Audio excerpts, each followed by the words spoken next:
Hello friends, welcome to స్పందన Kushal blogs. ఇప్పుడు మీరు చూస్తుంది కొబ్బరి ముట్టీలు ఎలా తయారు చేయాలో డీటెయిల్డ్గా ఎక్స్ప్లెయిన్ చేస్తాను. వీడియో స్కిప్ కాకుండా మొత్తం చూడండి.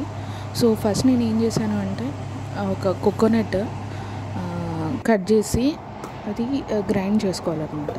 గ్రైండ్ చేసుకున్నాక ఒక 2 స్పూన్స్ అందులో శనగపిండి వేయాలి, ఇంకా 2 స్పూన్స్ కారం వేయాలి, అండ్ 1.5 స్పూన్ ఉప్పు వేయాలి. వేసి మనం కొంచెం కూడా వాటర్ తగలకుండా దీన్ని మనము మంచిగా మిక్స్ చేసుకోవాలన్నమాట. ఉప్పు, కారం, ఇంకొంచెం జీలకర్ర, ఇంకా అల్లం వెల్లుల్లి పేస్ట్ వేయాలి. వేసి మంచిగా కలుపుకోవాలి దీన్ని.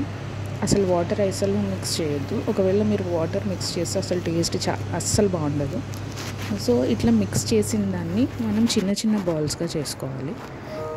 మీరు చూడండి ఎంత బాగుంటుంది అంటే ఒకసారి మీరు ట్రై చేయండి.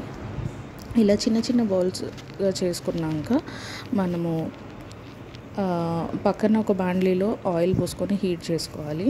దాని తర్వాత ఇలా బాల్స్గా చేసుకున్న వాటిని మనం అందులో